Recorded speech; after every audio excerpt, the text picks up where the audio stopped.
List of every emerging Negro in art, talent, music, and everywhere they found them all over the country, they came to them with an offer of money and brought them into New York and made them part of this cadre of artists that they were building to make money off of.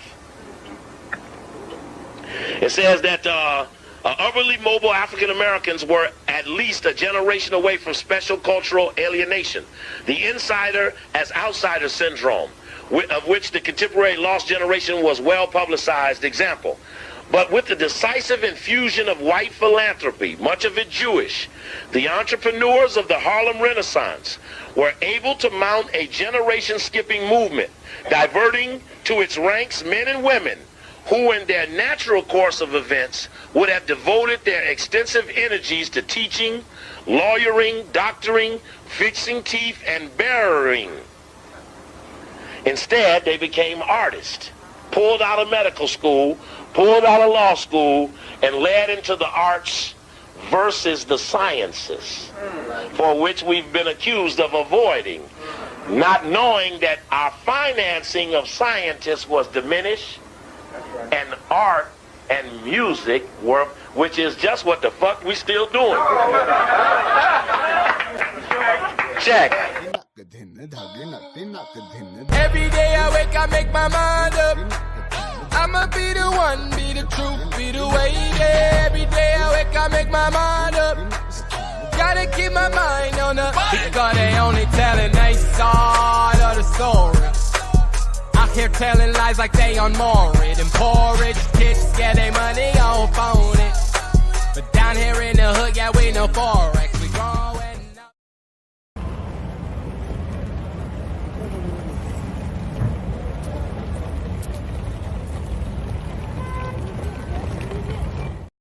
Peace to the party. It's your homeboy back again with the news. Yeah. All right. So we got a good show today for y'all, man. Got a real special show. You know, your homeboy with the news. They got me coming on first. We're going to get everybody warmed up, get for some topics of the day real quick before we get to the bill later. So for y'all coming in, you know, put your seatbelt on, get you some popcorn, do what you do. We finna do what we do, all right? So appreciate y'all tapping in. So I don't know if y'all heard or not, but it's a town in Baton Rouge. Basically, it's a residents in Baton Rouge. They say they want to create their own city, and they finally got some success in what they've been trying to do. All right, so it's called St. George. So basically, they want to separate and incorporate on their own, and they kind of want to do their own thing. So they've been going through this for about a decade, right? And they've been getting a lot of pushback. So, you know, the fact that, you know, it's a lot of outrage coming from the Black community because you mainly got white people who are the face of this town that is trying to be created. But I want us to go hear from the other side, get a little update, because basically by them doing that, they got some pushback from the city, so much to the fact that the city trying to sue them. The city is trying to sue this collective that's starting this town, basically saying, hey, look, you gonna mess the game, you gonna mess the tax money up if y'all go and do this. So let's go to the other side. Let's hear what they got to say. We're gonna come back and break it down like we always do. So let's see what's up. Tonight, the leader of the East Baton Rouge Metro Council is calling on the Louisiana Supreme Court for a new hearing after it allowed part of Baton Rouge to become St. George. That's right. The state Supreme Court ruled in favor of St. George by 4-3 last week. NBC Local 33 Sudan Britton has more details on how he's fighting back. Sudan? Renee Jacob, Metro Council Mayor Pro Tem Lamont Cole is calling for a new hearing after the Louisiana Supreme Court ruled in favor for the incorporation of St. George. Cole's attorney says several details were missing from the case: the correct layout for the St. George map and paying back East Baton Rouge Parish for past services. The leader of Baton Rouge Metro Council, Mayor Pro Tem Lamont Cole, is now asking the Louisiana Supreme Court for a new hearing. They plan to discuss missing pieces in the ruling made on Friday, which allowed part of Baton Rouge to become the city of St. George. Attorney Mary Pearson is representing Cole, who is the last one fighting the ruling since Mayor-President Sharon Weston Broome was removed from the lawsuit. Neglected to file a correct map of the St. George area, which is required. You can't have a city without a complete definition of the map. And the court is required to set the date of the incorporation, and they haven't done that. His attorney also says some question the intentions and progression of the incorporating city. And they relied on saying that Councilman Cole, who is specifically authorized by statute to file this lawsuit, and then they tried to, limit his authorities. Meanwhile, the chairman and organizers for St. George say this is a long time coming. The city is proud of. While some are celebrating this milestone, we're going to build a best-in-class, pace-setter community, a public-private partnership that you will be proud of. Others have questions about the money East Baton Rouge Parish has lost. They want to get all that money back, that tax money back that we've collected since 2019. They have failed to do that. They've also failed to say that they're going to pay us back. The attorney for St. George, Andrew Merle, says all the facts are on the table. Well, first of all, our taxes are lower. Our property tax revenue plus that sales tax revenue is what generates the budget and provides the services for the city of St. George. That number is estimated around $130 million. But Pearson says she will continue this fight. They think this case is over. It's not over until Friday week when we ask for a rehearing and specify the mistakes that the Supreme Court made. Pearson says they plan to file the request for a rehearing before May 10th. In studio, Sudan Britton, NBC Local 33 News. So look, right now what's going on is they creating that dynamic in the media because the majority of the people that's a part of this initiative to create this new town, they are white. But then you got the mayor president for Baton Rouge, and then you got the another city official, last name Cole, who is a part of suing them for trying to make this move. They both black. So now you got this dynamic in the media where they trying to make it seem like it's white flight. But in the reality, I can speak on this because I'm from Louisiana. Last few generations of my family, both sides from Louisiana. This is not a white or black thing. This is an issue with corruption within the government. So I can understand why some people will want to go and do their own thing because, damn, you got this inept government that's been in position for all these years, and the state just continually has gotten worse, and it has nothing to do with the people. You get what I'm saying? So they trying to make this seem like they just trying to get away from black people now, because no matter where they go in Louisiana, they're going to be surrounded by black people. What they're saying is, let us have our own shot of doing this, doing our own town funded by our own tax dollars, right? And as black people, we damn sure shouldn't be pushing back against that, but we're going to get back to that later. First, I want to dig further down for those of y'all who don't understand, because this is really just a case study. This may not be an entire state that's this way. It may just be a few particular cities, but the same problems persist. But let me show you why somebody would even want to go and create their own city, any state, but it's particularly Louisiana. So let's go to a few alarming stats, and then we're going to come back. We're going to chop it up. Here's a little tip. Whenever you see a place has really hot, humid summers, they're going to have lower than average real estate prices, unless they're right on the coast. Louisiana's a perfect example. Number 9, the economy sucks.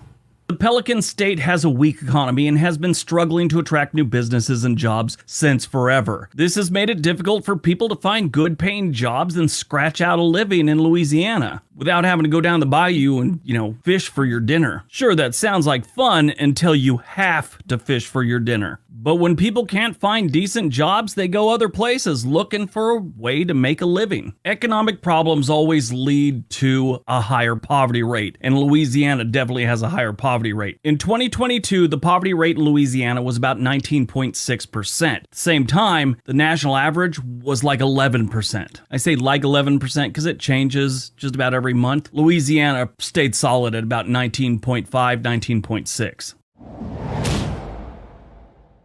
Number 8, quality of life. A lot of people picked quality of life. Now, quality of life has a lot of different stats that go into it, and some of them you'll see later on in this list. But the definition of quality of life is the standard of health, comfort, and happiness experienced by an individual or group. So it's basically a combination of all the stats where they put them together and they figure out what your chances of living a happy, healthy life are in whatever area. And in Louisiana, it's not good. Interesting fact about that, there was a documentary called Happy some years back. It was like 2012. Anyway, they went around and they basically researched how to be happy and who's happy and what makes people happy. Oddly enough, Cajun people in Louisiana were the happiest people in the United States. And it had nothing to do with the money because they didn't have a lot. It had to do with how close-knit their family and friends were. Now that goes against what I'm saying in this video, but I just thought that was interesting. Overall, most people think that the quality of life in Louisiana sucks. Unless you're Cajun, I guess.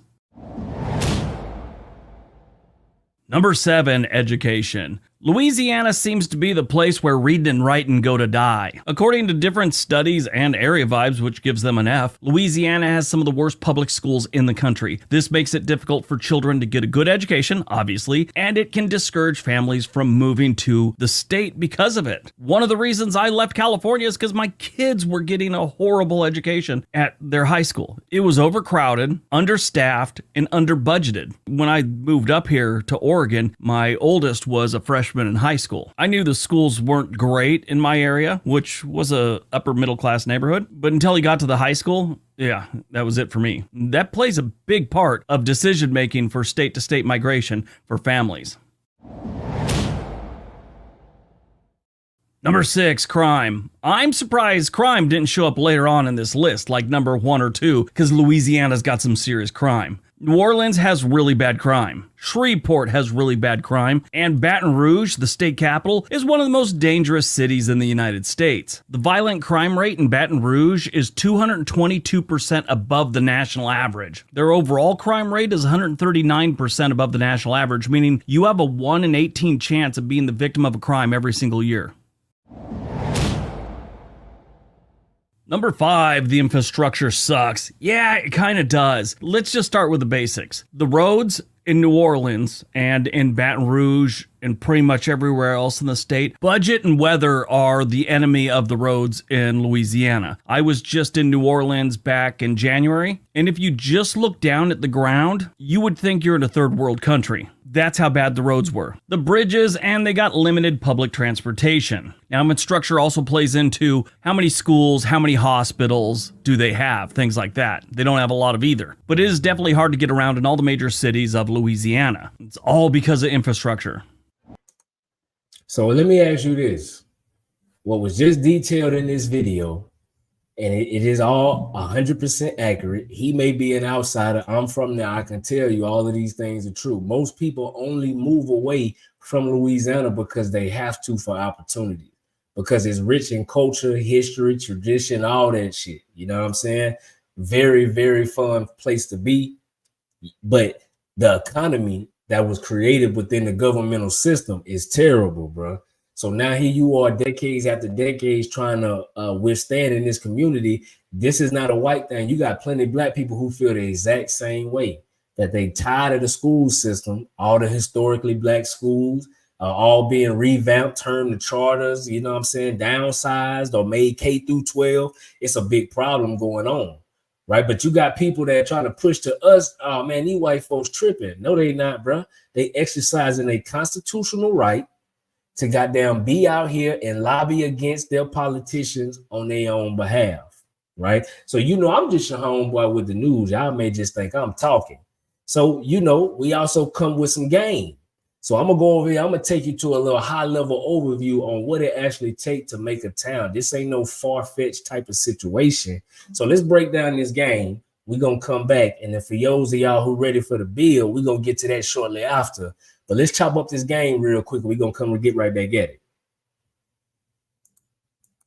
Because you want to start a town. Or more likely, you're here because you have 30 minutes to eat your lunch, and the idea of being alone with your thoughts for longer than it takes to remove your phone from your pocket is too much of a nightmare for your psyche to bear. Either way, I'm here to help. Now, one disclaimer I need to get out of the way really quickly. There are a lot of things called towns that aren't really towns. Like, a couple of years back, there was this big story about 100 dorks on Twitter who pooled their money to buy this town in Connecticut, but it wasn't a town. It was just a big plot of land that happened to have a couple buildings on it. It was technically part of a different town called Moodus, which was a real town and wasn't being auctioned off like a lightly used water mattress. I guess you could call Johnsonville a town if you wanted, but then you could also just call your neighborhood a town, or your apartment a town, or hell, split your apartment into 5 towns and have them all declare war on each other. Towns are a hard thing to define. So for the sake of this video, we're going to stick to a very formalized definition of what a town is. That means a legally outlined area governed by its own municipal government. Obviously, starting your own town works differently in every country, state, or whatever they call states in Canada, so I'm going to have to generalize a bit here. But fortunately for me, most countries follow the exact same process for starting your own town, which is, no, you can't start your own town. And the reason for that is pretty simple. Land can either be incorporated, meaning that it's governed by some local municipal government, or it can be unincorporated, meaning that it's not within the bounds of a town or city and is only governed by some higher form of government like a state or county. In almost every country on Earth, there is very little or no unincorporated land at all. If you're in England and just left the boundaries of Upton Snodsbury, then you'll automatically be within the boundaries of North Piddle. By the way, do you think I made up those names to make fun of British people? Because I didn't. They did that to themselves. Anyway, there are occasional exceptions in unincorporated territories in remote or unpopulated places like some forests in Germany and parts of the outback in Australia, but basically, you can't start a town in most places of the world because everything is already a town. Now, the only 2 countries that still have big chunks of populated, unincorporated land are Canada and the United States. If you leave a town in Canada or the US, you might just be in not a town, which happens to be the perfect place to start a town. But since Canada just doesn't seem to have any formal process for private citizens to establish their own towns, that leaves pretty much just the United States. Yep, we might not have free healthcare, but at least you can start your own town named after a satellite TV company so you can watch Hawaii Five-0 for free. So let's say that you're one of the lucky 40% of half as interesting viewers who live in the land of unincorporated land. How would you go about starting a town? Well, the first step is to find the right state. Because of varying state laws, this can be much easier in some states than in others. Firstly, you can basically cross out these states because they're either entirely incorporated or almost entirely incorporated. Then you can cross out these states because all of their towns are general law towns, which means that they can't pass their own laws, and there's no point in doing this if you can't enforce a government-mandated everyone has to hang out with me law. You can also cross out Hawaii because their cities are counties and their counties are cities, and the whole thing is very confusing, but basically this doesn't work here. Finally, you can cross out Ohio because, well, it's Ohio. Now that you've picked your state, the process is fairly straightforward. You're going to have to do a land survey of where you want your town to be to make sure that it has everything you want, like houses and people, and nothing that you don't want, like the annexed territory of the entire city of Seattle.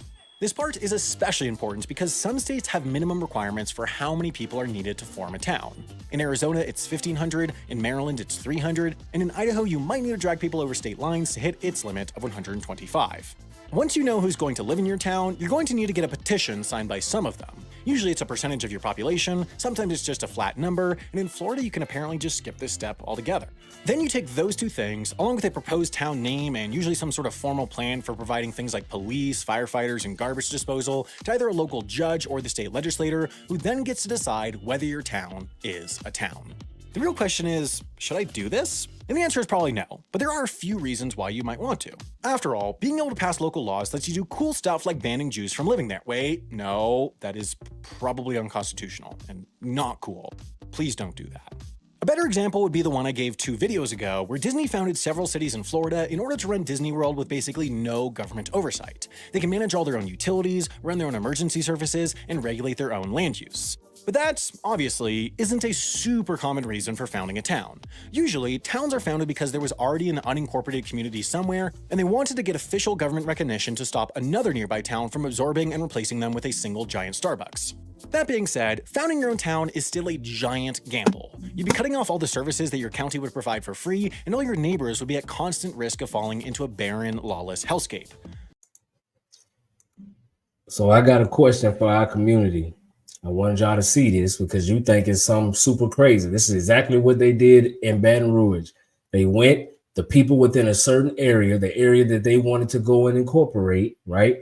They had a petition and they had the citizens in that area. They got a certain amount that was willing to do this. They came up with all the proposals, the plans, the mapping, the whole 9. They was autonomous. right? They made this approach to the city. They knew the city had to oblige. They had to at least hear it because it is their constitutional right. And then the city fought for a decade, mainly because they're saying that this is a more affluent area and they don't want to lose that tax base. But then you got the residents, they saying, well, damn, you getting our tax base, but what's getting done with the money? We rather do it on our own. And they're well within our right to do that. And our ancestors in the Black community, all these historic Black neighborhoods, they was once towns, right? That did this exact same thing. So what do we look like now trying to hate on them for doing what they doing? It don't cost us shit. They putting up their own bread, their own sacrifice. This is something that we need to be doing because we stuck in these different areas. You may not be from Louisiana, but if you in a Black area, that city is going through the same thing. You probably got Black leadership, but they on some bullshit. So you think that the city dynamics just gonna change because you want to voice your opinion? It may or may not, because it's still a business. But at the end of the day, you do have options. If collectively we was to make these type of moves, man, that's real deal nation building. But I'm just your homeboy with the news, with an autonomous perspective. You know what I'm saying? So I appreciate all y'all for tapping in, man. In the comments, y'all know what we do. You know, make sure you like, subscribe, all that good shit. Whether you agree or disagree, in the comments, let's have a conversation.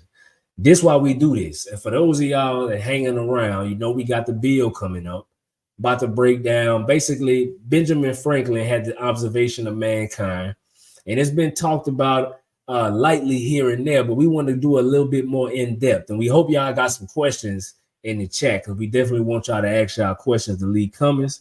So what we finna do is we finna flip the set real quick. When I come back, we gonna bring Mac on. We gonna get to Lee Cummings, and we're going to get to it. So real quick, I'm going to hit y'all with a commercial break, and then we're going to be right back.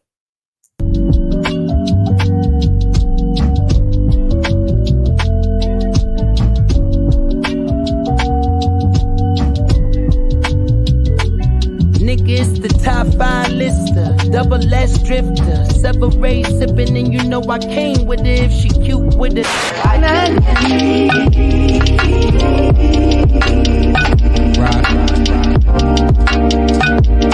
So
Yeah, we done switched it up on them. Hold on, we got Mac. We got Mac in the building.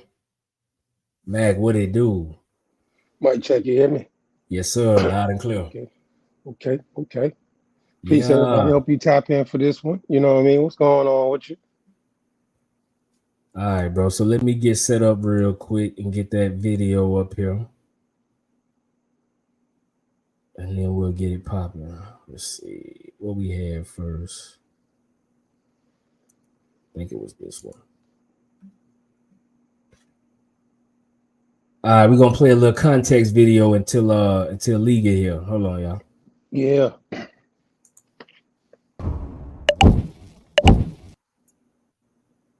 Listen to this, guys. The Spanish, the Italians, the French, the Russians, and the Swedes. What kind of people were they? Let's see. Generally of what we call a swarthy complexion. Shout out to that boy, man. I don't know where he from.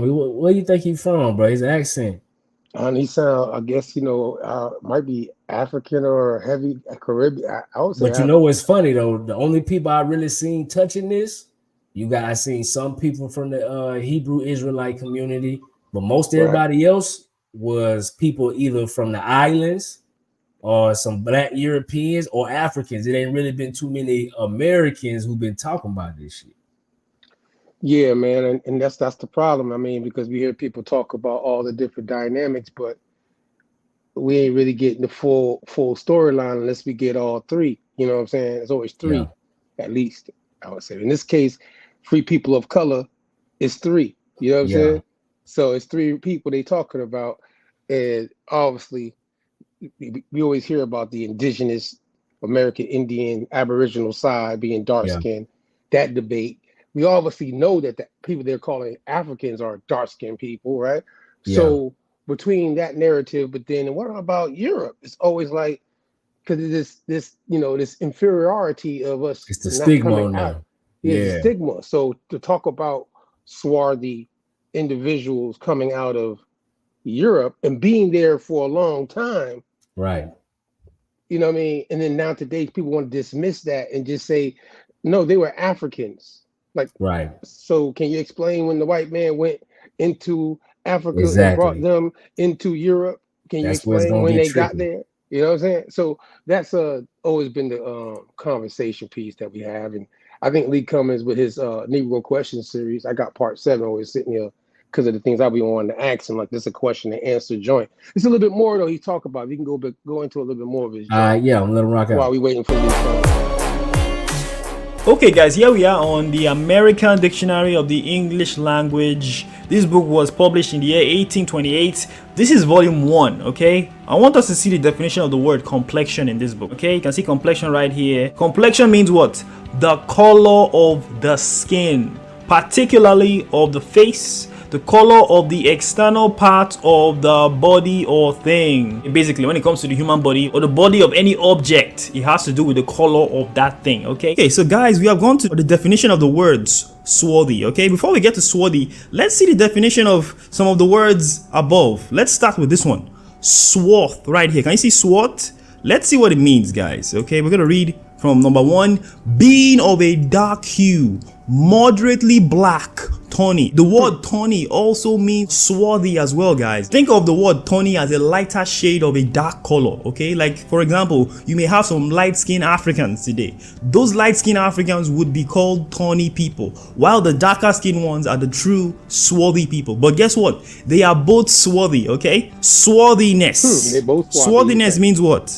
Look at what it means. It means a dusky or dark complexion. Very important that we realize this. Now we are in the word swarthy. I want you to see what it says. It says swarthy, being of a dark hue or dusky complexion. Tawny, in warm climates, the complexion of men is universally swarthy or black. So when you hear the word swarthy, you are saying black, okay? A black person is swarthy. Okay, so here is the second definition of the word swarthy. Here it is, number 2. Pause.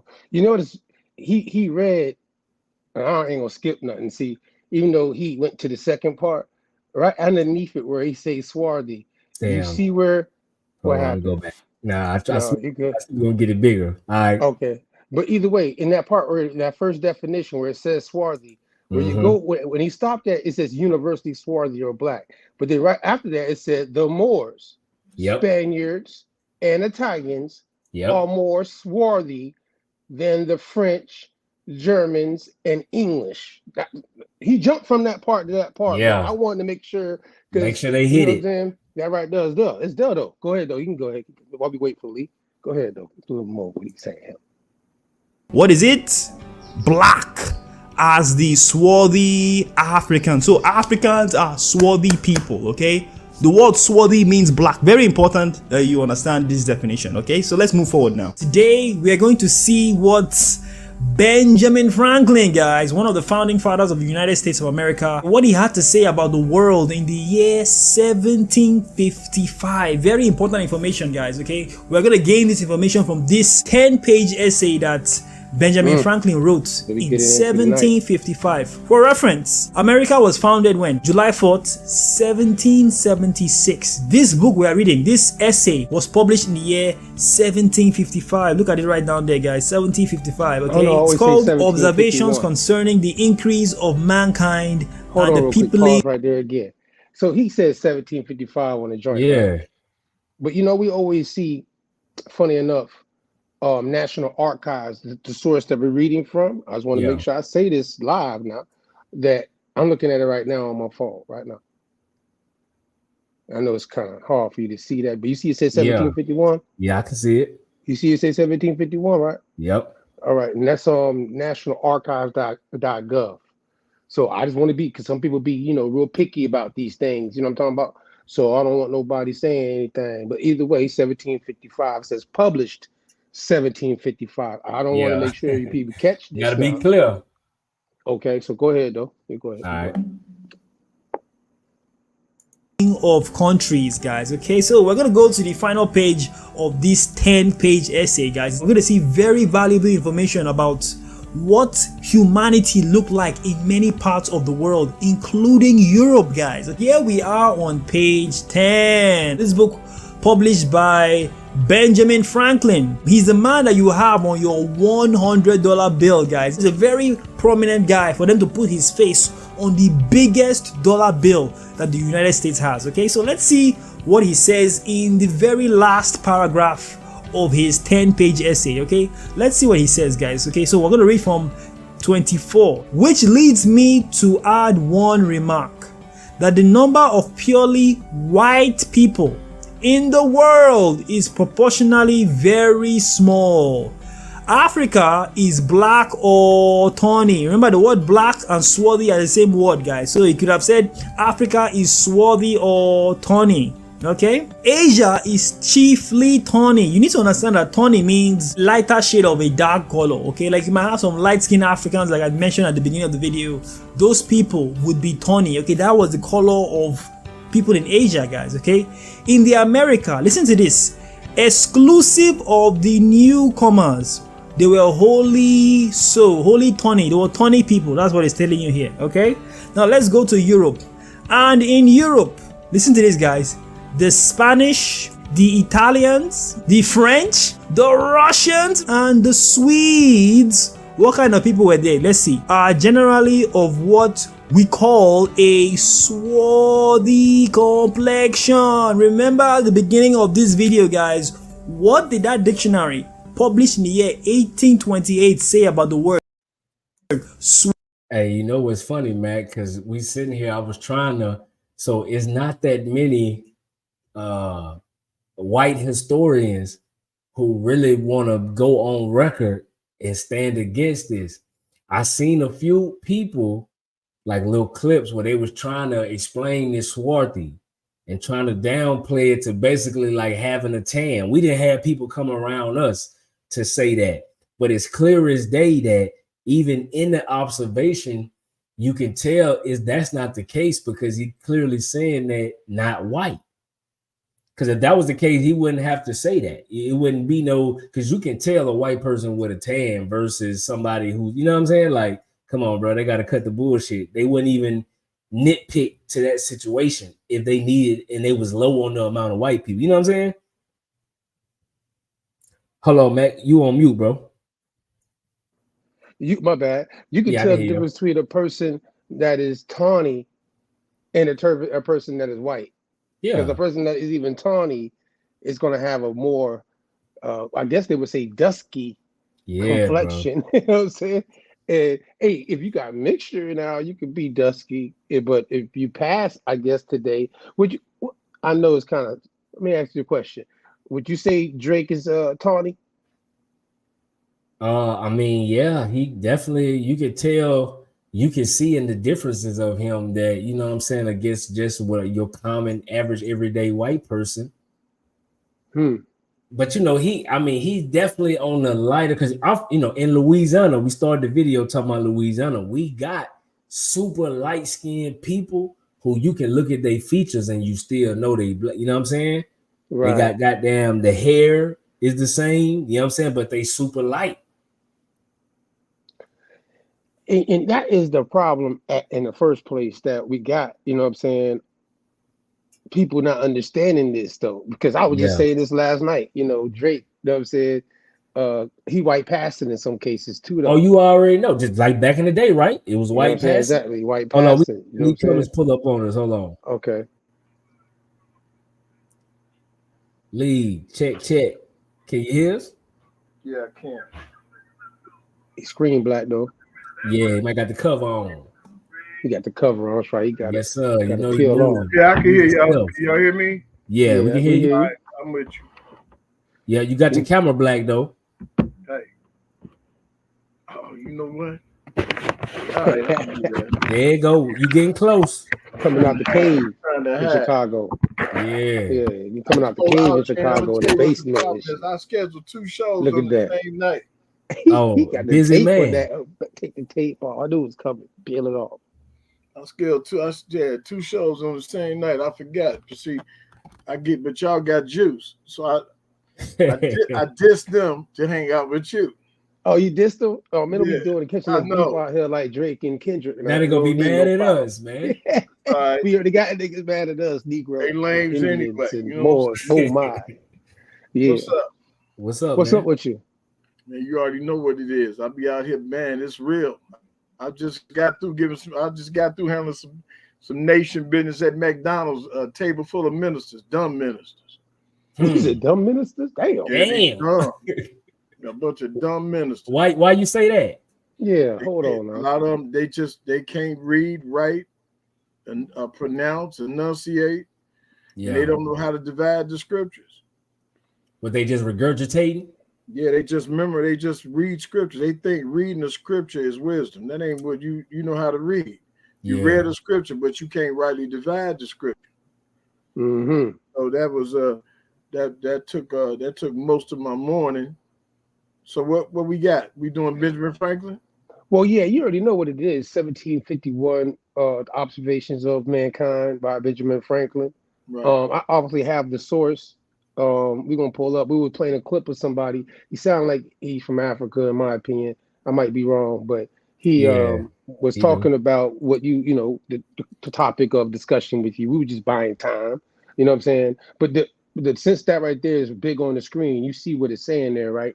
That's the part we had it sitting on. You can start there if you want, before we pull off to the script. All right, come on. All right. Swarthy and complexion. Swarthy means what? Black as an African. And complexion means what? Color of the skin or the body or a thing, guys. Okay, so they had black color. These were black colored Spanish people, black colored Italian people, black colored French people, black colored Russian people, and black colored Swedish people, guys. Okay, powerful stuff. But that's not all, guys. Listen, as are the who? The Germans also. Okay, the Saxons only accepted. So at this time, the Saxons, or the people who were claiming to be Saxons, they were not swarthy people. Okay, they were pale complexion people. They were white people, right? Let's see. Also, the Saxons only accepted who with the English make the principal body of white people on the face of the earth. So they were telling you that Spanish people were not white. Pause there. On the earth. On the earth. I like what he paused right there. Lee, so as you know, I know you wanted us to pull this up, but we're just trying to buy time for you to get on for this. But this, what he's saying, and obviously what you have put in the Negro questions, and people right, they biting, man, dude biting off me.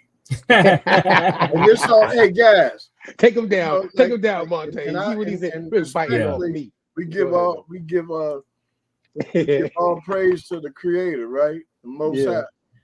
Wasn't nobody talking about this letter from Benjamin Franklin until I published that in the Negro Question. That's real talk.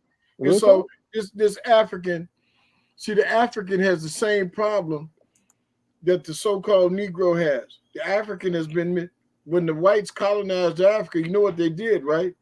They burned the schools. They burned all the books. So the African has to come to America to learn. I mean, think about what I'm saying. So dude got to get on a ship or a plane, cross the Atlantic, come to America to learn about him, the truth about himself. Yeah, because it was crazy. What that was, it was a show I had did, and I played Michael Blackson. He a comedian out of Philly, but he originally from Africa. Right. And he was telling them like history, the shit that they learned in school over there was nothing about what when he came to America, it was completely different. And but even the history in America is like it's distorted. Oh yeah, like a motherfucker. Because the history in America is it teaches white supremacy to our children.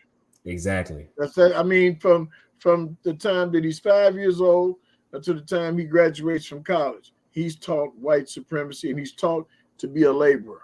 That's all. They don't teach him, hey, get good grades, start your own business, get good grades, and get a good job. Yeah. That's the drill from 5 to 22. It's funny you say that because basically throughout this observations of mankind and just other so-called scholars doing research on it, they kind of saying that Buddy was like basically like the father of white supremacy type shit.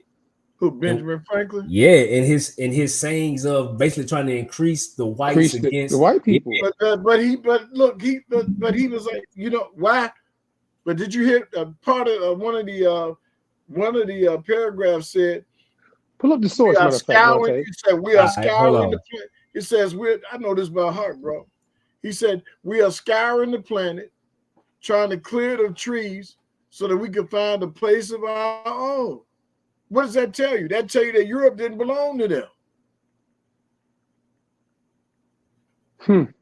Think about it. Pull it back. If you pull it back up and you read that little sentence where he says, we scouring the planet, we're trying to remove these trees to find a place of our own. What does that tell you? If they're looking for a place of their own, Europe must not have belonged what? To them. That part. Pull that back up. Yeah, so yeah, we go to the source. We're gonna blow this up. Hold on, let me blow it up. Yeah, whatever you had up is sufficient. This the actual, this it right. That was here. nobody's video. Yeah, we were just playing. Right, they can't say it ain't real because it's right. It's being housed at the Library of Congress in their digital collection. Yeah, go all the way down to the bottom. I think it was paragraph. Was it paragraph 23, 24? Could you blow right 23 is right there. Yeah. I'm blow it up a little bit more. Yes, sir. Okay, let me go down. All right. You got to go back up. Yeah. There it is. Right here. Yep. All right. So what it says here, though. No, see, it's at the bottom. Oh, at the bottom? No, it's right here. No, it's here. You see where? No, you see where it says. Keep. You in paragraph 24. It says. It's where it says scouring. Scouring. No, further down. It's right. Just go. Keep going down. Put your cursor. Stop. Go back up one sentence. Now trail to your right. There it is. Right there. Scouring what? Our planet. By clearing America woods and so making this side of our globe perfect, a brighter light for the inhabitants of Mars and Venus. Why should we, in the sight of superior beings, darken its people? Why increase the sons of Africa? So they was trying to find a place that they could call their own. They wanted their own land and their own nation. What does that tell you?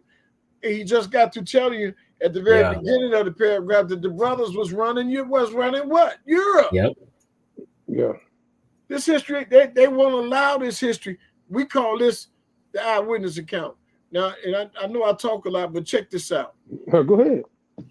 The ink pen, the eyewitness, the artifact, if it has not been tampered with, can stand alone. But the ink pen is dependent on the artifact. The ink pen cannot stand alone. Why? Because the ink pen needs the artifact to stand. But what has happened in this generation? The whites in this generation have taken the ink pen and said, we don't need the artifact. We don't need the eyewitness account. We write whatever we want to write, because to the victor goes the spoils. So the history that's being taught in the classroom is what? It's all lies. It is not substantiated by what? Artifacts, untampered artifacts, and the eyewitness account. That's why they don't like to talk about this observation of mankind. They don't mention it. They treat it like, they treat it like raid. It's crazy. The white scholars, the white scholars have not, they know it's here. They don't even talk about it. Yeah, because that's the part that don't make no sense. Hold on, we got somebody say, what he say? He said, opportunity by excluding all blacks and Tawnies of increasing the lovely white and red. That was that day, but I want to mess with your mind. What did he say about Africa? It was all what? Swarthy, right? Yeah. Mm-hmm. So before said it. Where's Palestine? Yeah, Middle East. Where? No, check this out. In Africa. Right. Where's Jerusalem? Yeah. So Northeast Africa. So what is Benjamin Franklin saying? That in 1751 the Jews was what? They was black. Mm-hmm. In 1751, yeah. It's cold, ain't it? Yeah. In 1751, there was no such thing as a white Jew. So when you say there's no such thing as a white Jew, though, some people would say because of certain things. Well, I guess that's before Abraham Lincoln. But even when people talk about the Ashkenazi Jews being in Europe too, as well, around the time frame of Cromwell, but you talk about that. Now, let me ask you a question. That's why I wanted to ask that question. Let me ask you a question. What is an Ashkenazi? Somebody from that area of like Russia, Germany. He's German, right? Right, German, right. Then what color was the original Ashkenazi Jew? No, that's a whole nother. Yeah, I agree with you. Just because they say Ashkenazi don't mean that it wasn't dark-skinned Ashkenazi. I'm not saying it wasn't dark-skinned Ashkenazi. The original Ashkenazi Jew before the white. See, this is what people don't understand, bro. People have been migrating for 6,000 years. Nobody is where they're supposed to be, right? Yep. So according to Benjamin Franklin, the German was swarthy / black in 1751. If that is indeed the case, and we know it is the case, then the original Ashkenazi Jew had to be what? A swarthy black man. That part. But the part that gets me is he says all of Africa. That does not exclude Jerusalem. Jerusalem is in Northeast Africa on the medieval maps. Mm-hmm. Interesting, right? Yeah. So in 1751, Benjamin Franklin said the Jews was what? He was black. Yeah, well, that's what he's saying. And that's in 1751. Before you read anything else out of this, we're going to leave this on the screen. We can go up and down it, right?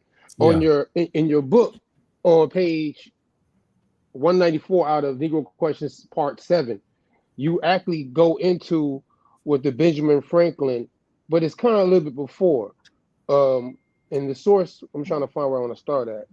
It's on 194. Well, no, I'm going to start at the top. It says, I got up at 5 a.m. and went to my office. You said Starbucks. To finish editing the Negro Question Part 7. Right. I started my work day looking at the statistics of the different ethnic groups that migrated to the 13 colonies. During the colonial era, I finished my work that morning, got in my car and drove off. That's when it hit me. Benjamin Franklin was looking at the Black Europeans from France, Italy, Spain, Sweden, Germany, Scotland, and Russia daily. Dr. Alexander Hamilton, Franklin's friend, confirmed my thoughts by concerning Franklin's essay when he wrote down his observations while traveling through Pennsylvania in 1744. So this is 7 years before the observations account that we're reading from. 7 years. Yeah, that's right. Good shot. Yeah.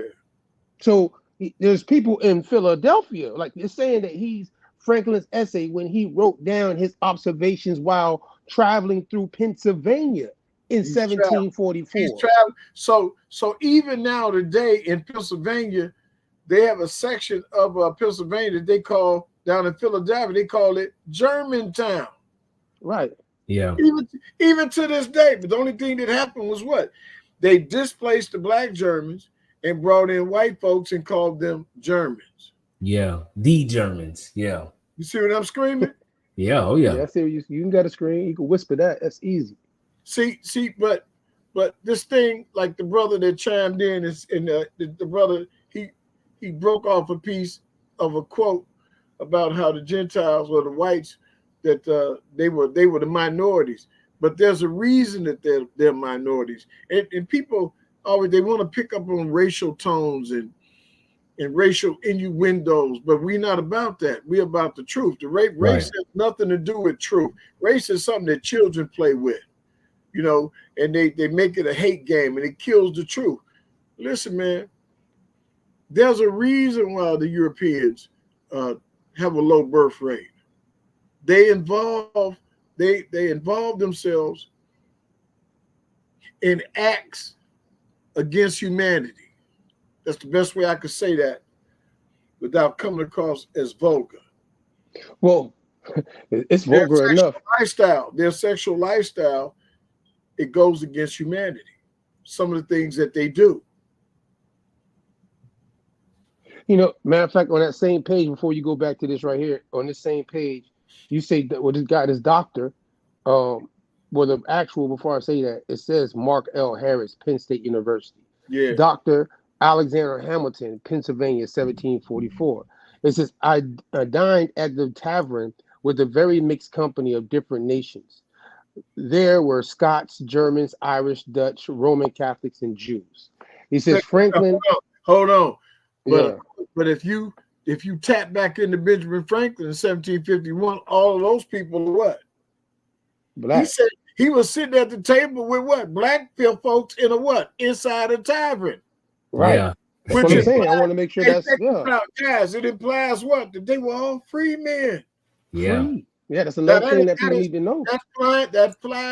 That's contradictory to what you've been taught in the classroom. What do they teach us? All blacks in America are descended from what? Slaves. Slaves. But the narrative, witness account does not support that. Yep. Right.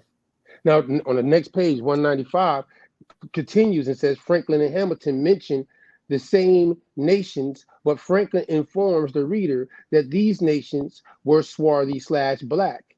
Are you sitting down? The next statement is going to astonish you. What politeness demanded ethnic omissions in Franklin's autobiography on page 294. And then it says 2 other ethnic references defy classification. In one case, Franklin's narrator trades quips with political opponents about whether the assembly's members resembled black slaves enough. That was cold to me. So now check this out.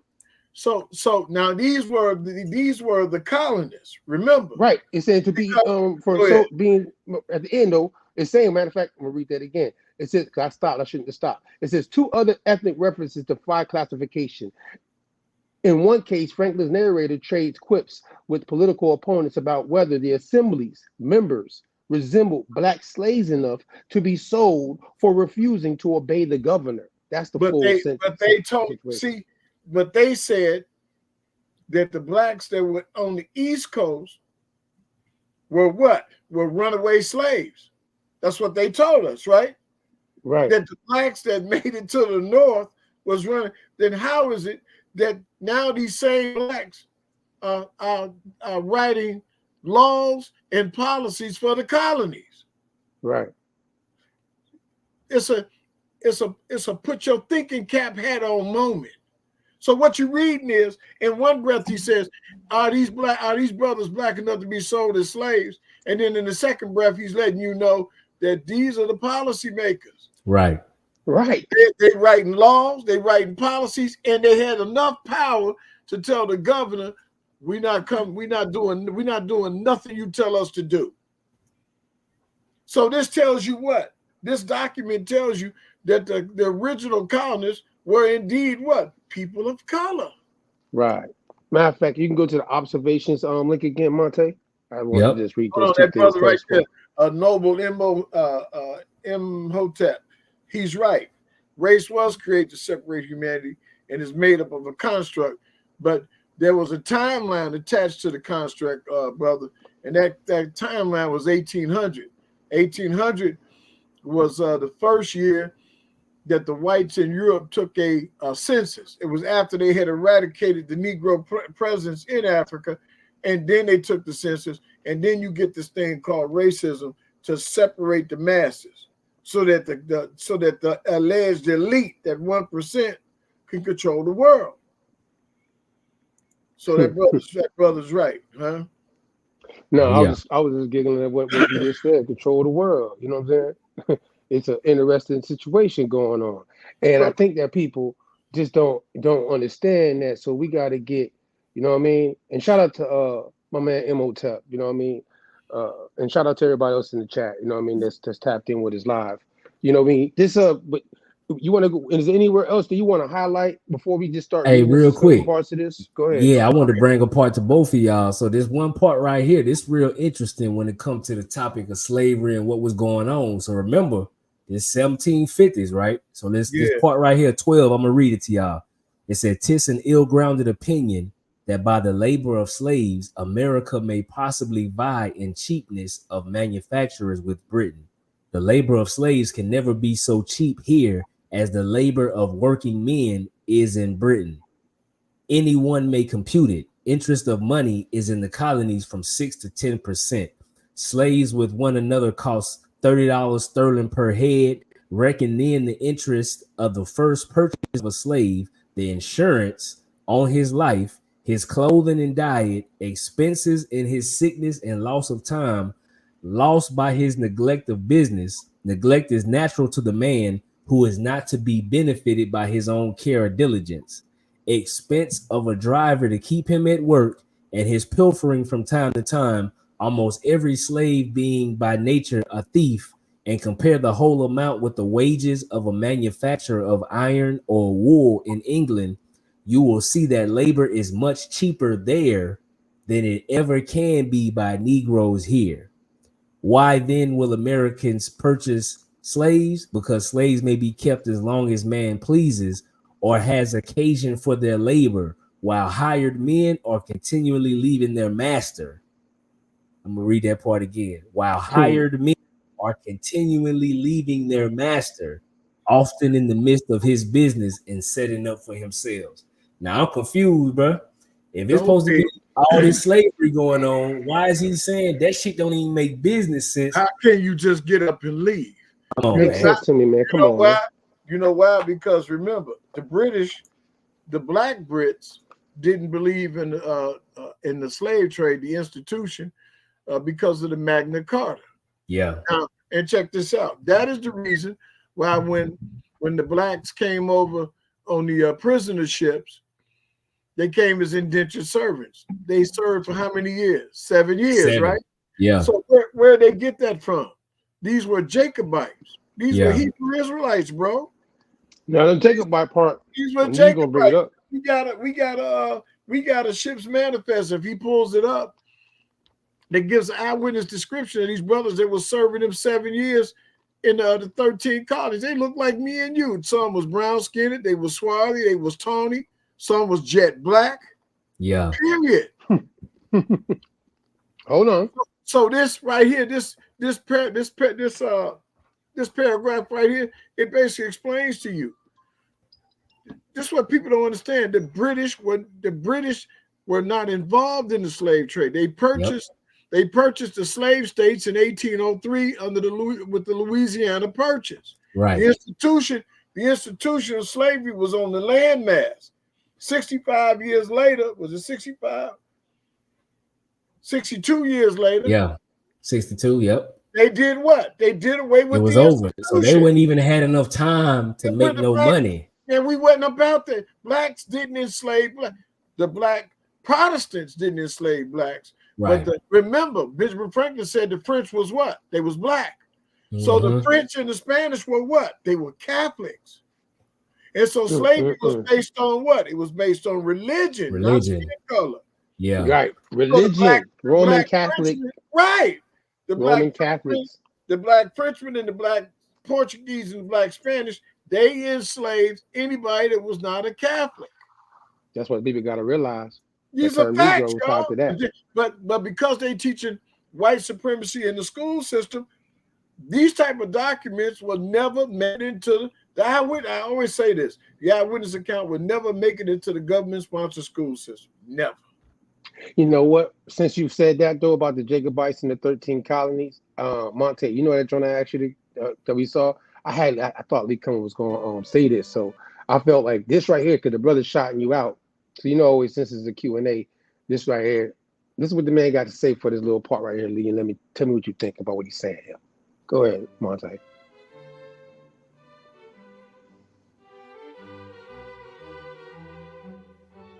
Bonus question 4, 20 points.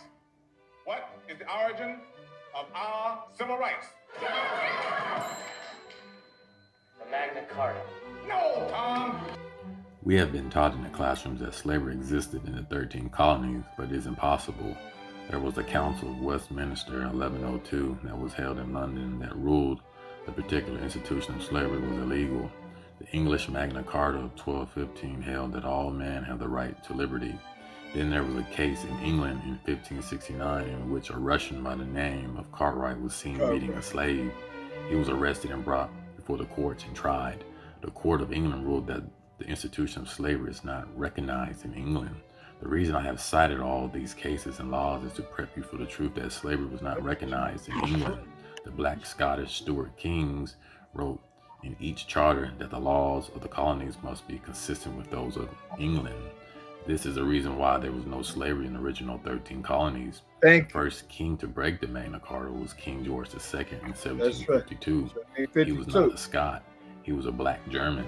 Benjamin Franklin said that the Germans were swarthy in 1751, which was 19 years after the founding of Georgia. A lot of us Negroes / blacks were deported from Europe as well, right there. I just wanted to play that part with the 13 colonies. such as Irish Scott. See now that 13 colony part. There's another truth that comes out of this. King George II, I think King George I, 1751. Yep. 1751, 1752, he legalized slavery in Georgia. Prior to 1751, 1752, there was no such thing as slavery in Georgia. So when you look at the white man's history books that our sons and daughters be reading in these classrooms, they taught the kids that they had been slaves in Georgia for 400 years. Right, which is nowhere near possible to be true. So if I take 1865 minus 1752, I got what? Was it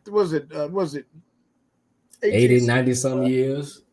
It wasn't even, it was less than 120 exactly. years. Yeah. So that's 114 years. But the brothers in Georgia, in the state of Georgia, they being taught that they were slaves for 400 years. Same in Louisiana, Alabama, Mississippi, America. And they went in none of these places. America, all the black people in America. The game is this. That's why nobody. You go back and read the original charters. Once you read the original charters, and then you find out when slavery hit that particular colony, then you could do the math and you realize them brothers they was not slaves no 400 years, no 250 years. Some states it was less than 60 years. That's crazy, ain't it? Yeah. So it was no way possible to do them type of numbers. Hey, you know what? That we were just crazy enough because just this Sunday we had Dr. Dixon, the author of the Florida's Negro Wars, is really covering the Second Seminole War, which is also called a Negro War. And at the same time, from 1750 something, matter of fact, going back, you just said we just heard him say King George II. So King George II, if King George II did is when he implemented slavery in Georgia, but the colony was started in 1730s. You know what I'm saying? The colony, it should be in that charter, but the Georgia colony had already been. See, the Georgia colony was one of the oldest colonies. Yeah. And one of the Scots, I forget his name because I ain't read my work in a long time because I'm doing stuff. But it was started by a Scot, one of the Scots. And when they started bringing the slavery issue in and brother left the colonies, that's when King George, the black German Hanover king. See, some of y'all Hanover's a takeover. Handing that shit over. And check this out. Y'all, some of y'all heard of the Hesters. Who are the Hesters? The Hesters were a black German infantry, military. They were right. They were what do you call them? Mercenaries. Mercenaries. They were the mercenary. They were a ruthless mercenary army of Hanover, Germany. And I want y'all to hear this. If you're out there, I want you to hear me. When King George sent the British Army in to put down the rebellion in the 13 black colonies, guess who he sent? Black German Hessian troops. So your history books, you see these white folks running around with these red jackets. No. Yeah. Those were all black German soldiers policing all black colonists. And if you go back and read the Negro Question book series, you'll see that in some states or colonies, the black German Hessians, like Philadelphia, they was there for 8 years. This is why when Putin opened up his vault 2 weeks ago and showed Black Jesus, Black Mary, Black Joseph, all the black prophets. Hey man, Negroes all over this slave plantation lost their man. We've been telling y'all that for years. But the moment Putin showed it to you, he was, did you see? We told you that first. We forced Putin to do that. Run that. Like we say in Chicago, run that. Run that. Run that. You know what though? And real talk though, that's why all this information is coming out the way it is right now. But people, like you said, and people don't want to get credit to, you know, the series that you put out that no one wanted to debate against. Because see, I remember this going into when I met you, and we were mentioning from reading your books and everything and pairing up the history and all the things, we're like, this is the missing link, which is one of your books. And we're like, yo, we got to get with Lee Cummings because something ain't fitting in right based off all the stuff that we're finding. It's something ain't right. It's a good dude. I'm good. But listen. What you gonna say? What you gonna say? Hey, take questions. All right, I'm ready. All right, let him call in. He was talking about Oglethorpe. That's correct, my man. Yeah. Brother Coffee, good shot, man. And so if you do the math, all you have to do is go into each one of the colonies and see when slavery was introduced to that colony, subtract it from the Emancipation Proclamation, and you will find, surprisingly, that that we were not slaves 400 years, 250 years. In some states, it was less than 65 years. And so I was talking to a Gentile today, an Anglo-Saxon, and he started talking about his school system. I said, listen, man, the books that our children read are sanctioned by Texas, one of the most racist states in the union. They are deleting and adding information all the time. They have all power to distort history. Yeah. I'm telling y'all what's real. Are we making this up?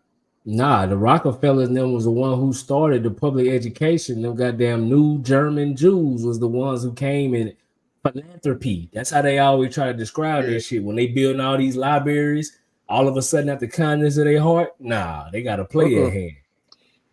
But you know what? But you know what, guys? We have to take part of the blame. And and I say this because our elders should have known better than to let our enemies teach us. Right. Well, while we ask the questions, I put it in the chat for the floor to be open for everybody that's in the chat. Go ahead. I know we got a nice amount of people in the chat right now, so that anybody that's in the chat, if there's a question you have, we're going to put the observations link back up, if you don't mind, Monte. So anybody that wants to ask questions specifically from that source. Before we do that, I got something funny for you. Go ahead. Lee Cummings, he ain't seen this. So, you know, last time we did our video, we did a clip and we put it on TikTok. It went kind of viral. Oh, you sent it to him?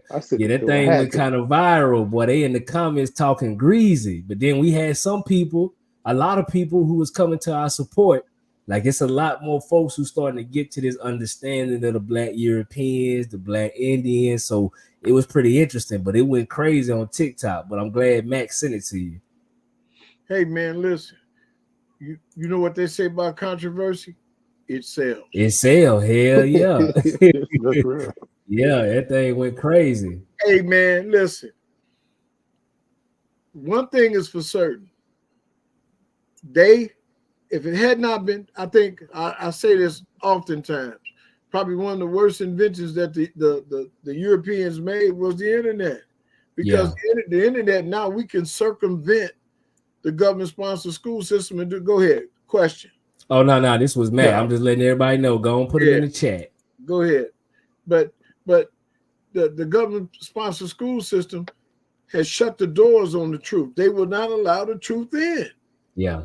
Guys like us, the only reason they let me in the school system now is because they can't handle the black son, our black sons. Mm-hmm. So now they forced to let guys like me in the school system. Why? Because they can't handle them. Right. I go in there and I speak his language. Mm-hmm. And I'm teaching them at the same time. But there's one thing, is they monitor you to make sure you teaching the lies and not the truth. Okay, hold on. We got a question. Go ahead. I'm gonna read it out loud so everybody can hear it first. It say, so the essay says the Britons were the native people and the Saxons ran them out, forcing them to barren land. That's easy. Yeah, so who are the Angles and the Saxons? The Angles and the Saxons are the whites that are dominating you right here in America. Because remember, Benjamin Franklin was an Anglo-Saxon. Mm-hmm. See, the Anglo-Saxons, they tell you that they came from the Caucasus Mountains. No, they didn't. They came from north of Germany, from the southern shores of the Baltic Sea. They got ran out. They got ran out of North Germany, and then they pushed our fathers from England all the way down to Britain, Scotland, Wales, Ireland, and then they invaded the 13 colonies, and we've been under Anglo-Saxon rule since about 1800.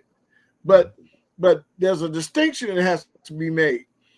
The whites that are governing America are Anglo-Saxons, but the whites with them nuclear weapons in Russia are Slavic people, Slavs. Mm-hmm. They don't like each other. That's why the European Union is going, they going toe-to-toe with Mr. Putin. Why? Putin is a Slav. They are Anglo-Saxons. Yep. And so Biden is an Anglo-Saxon. And most of them Gentiles on the hill, they all Anglo-Saxon. That is their lineage. And it's funny you say that. For the people who haven't dug into this, you was talking about the Baltic areas. When you go up there, they got a group of people called the Finnish people. They got a lot of other Finnish, Finnic, but them Finns, when you go look at them, they got their own royalty, so to speak, in their area. So basically what happened is, Lee, what we found out is when we start talking about this black European, they try to make it seem like we're saying that only black people in Europe. That's not what we saying. What we saying is certain areas, it was more black Europeans, and then in your eastern, northern European areas, these white Europeans, bro. These Finnish people who came and they came to be the Anglo-Saxons later when they merged, because they knew they needed to merge. Our problem was we had so many different things going on. We ain't had to be no one kind. We ain't need that shit. They did. But the problem that we had was with the same problem that the black European kings had is the same thing that you see happening to America today. Look at America. America is running up on Russia using the Ukrainians as a proxy. Mm-hmm. So America is using Ukrainians as a proxy to fight this war. Then the European Union and NATO is dropping weapons. But what happened to us, America? America has the same thing that happened in Rome has happened to us. Decadence, leisure, fun, palaces, nice clothing, jewelry. Rome fell because of what? Because of all the luxury and her idleness. And what is happening in America? The same thing that happened in Rome is happening to us. Yep. Mm-hmm. The same exact thing. And so guess what? Now they done ran up on them Russians and they terrified. The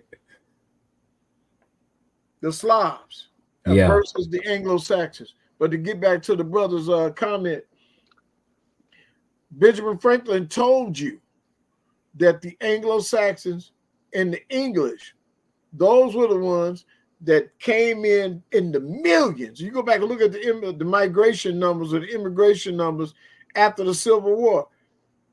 They flooded the joint, man. Yeah, Ellis Island. They flooded the joint. That's what they did. And then they said, you know what? Tear up the history. Yep. Burn up all the books and start over. Then you had your world wars. Your world wars come in, they destroying, bombing everything. What is the World War? World War I was what? A genocide cover-up, eradicating the rest of the black presence in Europe, and not just Europe. But that was during the time. And you go back and look at the records from 1900 to 1910, you'll start seeing that in Black Asia, because remember, Benjamin Franklin said all of Asia was Slavic. Yep. And all of Black Asia between 1900 and 1910 was actually during the World War I, the black kings of Asia began to abdicate their thrones.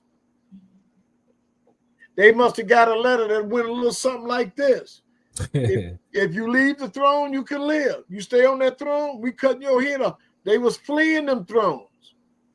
But there's still remnants of Benjamin Franklin's essay in Asia. Japan still has blacks. The Chinese still has blacks. We got blacks all over Indonesia. In fact, you got blacks in India. Blacks in Pakistan. So Benjamin Franklin's essay is still true today in pockets. Okay, hold on. We got another one. It says, are we the last ethnicity standing in our nation of origin? Not all of us, Sister Angela. Some of us, the Negroes or the so-called blacks in America is a conglomeration of different tribes. Yep. When they brought the brothers from the southern through what I call the Southern Gate, you had those are the West African brothers. But the brothers that came via the 13 colonies, those are the European blacks. So I'll put it to you like this. The black Germans, the black Russians, the black Swedes, the black French, the black Hebrews, the black Moors, we have all been mingled together like in a big old bowl of soup. So we all think we the same people, but we're not. There's some brothers on your block that look just like Black Geronimo. And there's a reason for that. Because he's a real live Indian. He don't know it. He thinks he's an African. He thinks he's an African American. You tell me? Yep. You said, man, dude look like Geronimo. That's probably Geronimo's offspring. One of his long lost great. Y'all feel me? Yeah. There was an article in the newspaper in the 1800s that said that the Italians were not black enough to be accepted in America. It took them 2 generations to shed their blackness. Yeah. And you know why? Because the whites in the South in Louisiana was hanging black Italians. They thought they was Negroes.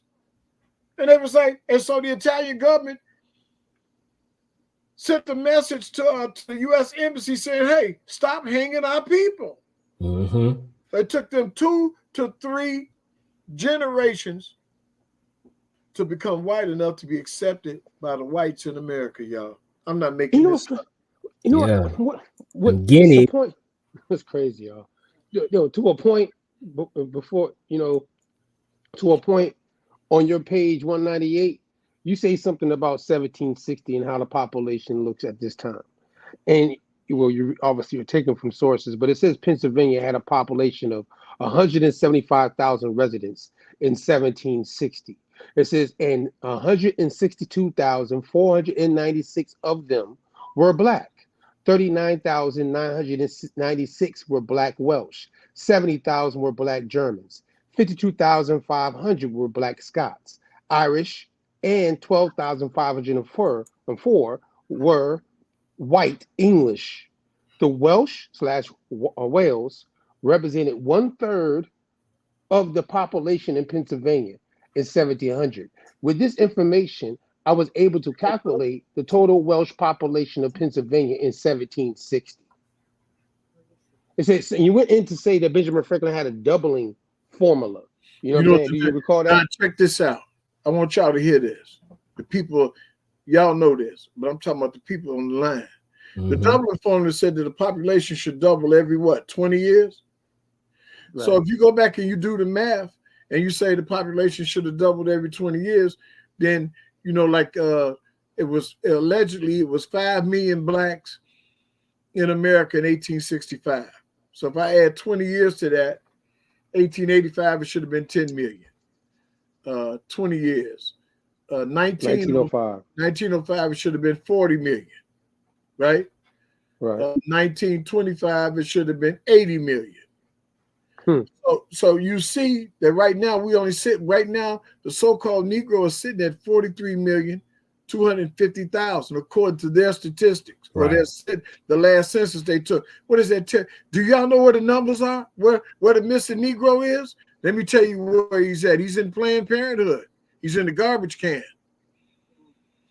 Over 50,000. Is that right, Lord? Over 550,000. I think it's something like over 550,000, or over 250 to 500,000 Negro children are aborted every year in the United States. 550. Stop! I'm doing something. 550,000 black babies are aborted every year in the United States, and over the last 30 years, 15 million black children have been aborted in the United States. You believe this? This is where our missing numbers are. Planned Parenthood. Who knows what Planned Parenthood, the ideology stemmed from? It was survival of the fittest. Y'all remember that? Yeah. Survival of the fittest. Who coined that phrase? I don't know who coined it. It wasn't Einstein, but it was dealing with nature and how the only thing in nature that should survive was the strongest. So they took the concept and they applied it to humanity. And so what they said was, if they're not strong enough to survive, we're not going to help them survive. It became a social program, and Planned Parenthood is an extension of that, y'all. So in your neighborhood, you drive past Planned Parenthood, that is what they're in the neighborhood for, the survival of the fittest. These Negroes don't deserve to live.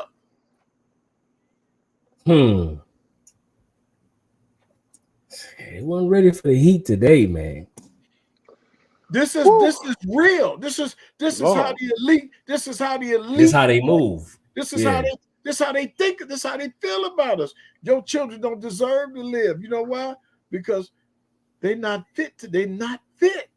I don't know if it was Einstein. It was Darwin. Ms. Annette say Darwin. It was a Darwin socialism. That good shot. There you go. Hey, where's she at? Good shot in there. Yep. Good shot. It was Darwin. And then we got brother right here, Margaret Sanger, right? That's right. Good shot eugenics. Again. Now, why was they doing eugenics? Because they was trying to clean up what they knew to be true coming from Europe, bro. They was trying to protect their legacy. This how this whole white supremacy shit was popping off. So it kind of do look like what we was talking about in the beginning. Was Benjamin Franklin, was he really kicking off that ideology? That movement? He was. And you can see, if you take your time and you watch his footsteps, he was the ambassador to France at one time. He goes to France, and he said out of his own, and you read this in the Swarthy memoirs, he saw swarthy black women in France riding 6 or 7 horses abreast. And he gives the location of the blacks in France. But he never told you that George Washington's father, great-great-great-great-grandfather, was a black Frenchman. Right. Them Huguenots. And have you noticed the white history books don't even mention that George Washington descended from the French? The cover-up is real, y'all. Like y'all say, oh, these just some brothers that's on an Afrocentric trip. They tripping Egyptologists, Moors, Hebrew Israelites, them kind of. No, we tell the truth. The Bible says, and you should know the truth, and the truth shall what? Set you free. You free. You take, hey brothers, you take a brother that's been in the wild. He's been drinking dirty water his whole life. And you walk up to him and offer him a clean, clear glass of water, he'll run from it. Why? He don't know what it is. Because all he's ever had was what? Dirty water, the lie. Shoot, you went right into it on page 202 when you said the black French immigrants entering the 13 colonies. You said many immigrants of Huguenots French extraction came to Pennsylvania along with the Germans from Germany, Switzerland, from the Palatinate. It got misclassified. And from the Rhine. Yeah, so you put that on page 202 for anybody that want to They got catch that part. misclassified. All we saying is there's a passage of scripture. I know this ain't no Bible class, but there's a passage of scripture where the Lord said that when he counts up the people, when he come back, he gonna write in his book that this man and that man was born there. The Lord gonna set everything back in order.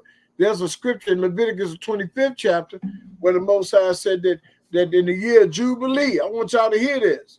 You Moors that might be on the line, you indigenous people, in the year of Jubilee, Leviticus 25th chapter, he said every man has to go back to his own tongue, his own land, and his own people. What does that mean, y'all? That means the white man got to go back to Europe, the caves, wherever he came from. That means the so-called Hebrew Israelite got to go back to Jerusalem. That means the black Indian gonna get his land back. Y'all didn't know that, did you? The Lord either put provisions in this book that the black indigenous people gonna get their land back when he come back. Interesting, ain't it? That Chinaman got to go back to China. That Japanese got to go back to Japan. The Italian got to go back to Italy. Everybody you got to go back where you can, because you was given an inheritance in the 10th chapter of Genesis. When the book said when the Lord, that when he separated the nations, he gave everybody an inheritance. All of us, even though you think you broke, the Lord gave you an inheritance. Everybody got to go back where they came from. You hear these white folks telling people, you need to go back to Africa. You need to go back to Mexico. Guess what? According to the Lord, everybody got to go back. Everybody got to go, man. And that's why we want everybody to go ahead and catch you out on this right here. We got to give the plug in between. Since somebody got a question real quick, we're going to plug this in. Tell people what you got going on real quick.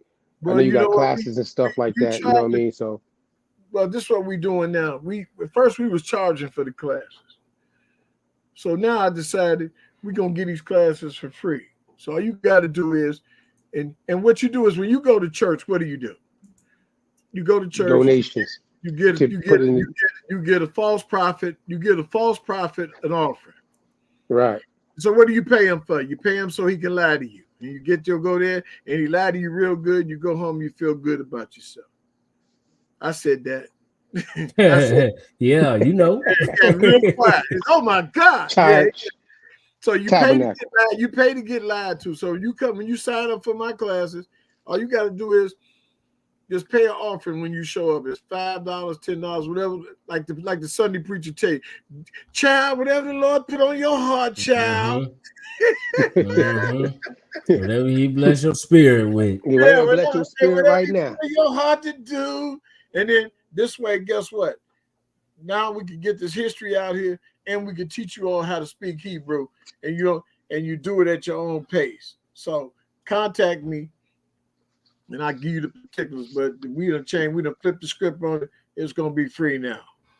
Okay, so you open the doors. So I have no choice. Floodgates.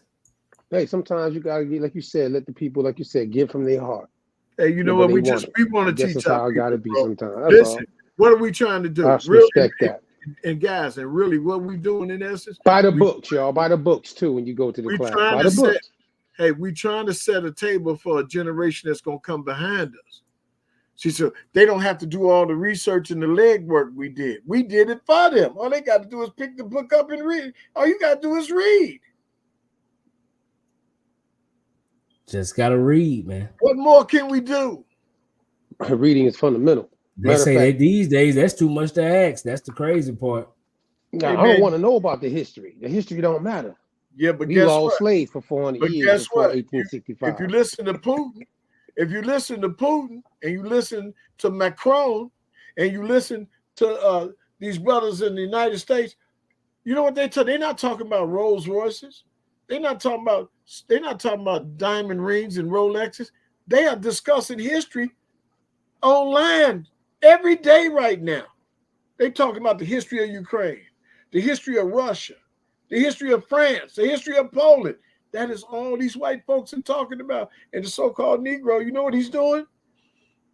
He's somewhere having fun. Yeah, turn it up. He can't wait to shoot his bro. He can't wait to shoot his neighbor. Come on, man. Miss Angela say that's why Congress waited to build a George Washington statue so his swarthy appearance would be forgotten. Hey, check this out. Hey, but Sister Angela, even though his swarthy appearance has been forgotten, they can't do nothing. See, I think it's in the Swarthy memoirs. There's a statue that shows his great-great-great-great-great-grandfather as a swarthy black Frenchman. They can't do nothing about that. That's on an island that we took that. I took that artifact from off an island in Paris, France. And so it's still there to this day. That's right. They be hurting people's feelings. Question from Razzle Dazzle. It say, "What's the South Gate? What is meant by that?" I call the South Gate the North Atlantic slave trade because they came through the southern gates. They came through Louisiana. They dropped the. I don't like to use the word slave. I like to use the word captive. They dropped the captives off in Louisiana. They dropped them off in Mississippi. So I call that the Southern Gate.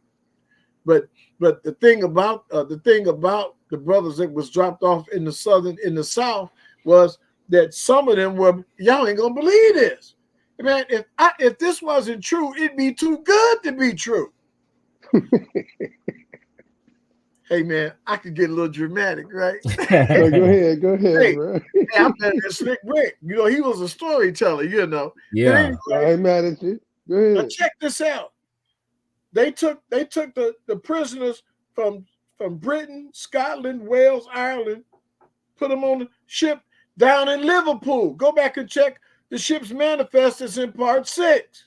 Yeah. The ship left Liverpool, then it came around the Horn of Africa and picked up the Hebrew Israelites and all the other unlucky souls in West Africa and brought them down into the 13 colonies. No, they did not the 13. They brought them into the Southern Gate, into the South. Mm-hmm. So what you had on that ship was a what? It was any, many, miny, mo. They said they all look the same to me. These Negroes. Catch the Negro by his Did coat. you catch that? Hey, where's he from? It don't matter. Yeah. He's black. It don't matter. That's how they did it. And then for years, what did they say? Man, we don't know where these Negroes came from. And then the Negro question came out and said, no, each colonizer had a section of West Africa that he colonized that he brought his captives from. He took his captives and put them in his land, his holdings in the Middle Passage and in his holdings in North America. Then from there, we were able to identify where everybody came from. But them white folks said, we didn't know. I was the first one to do that.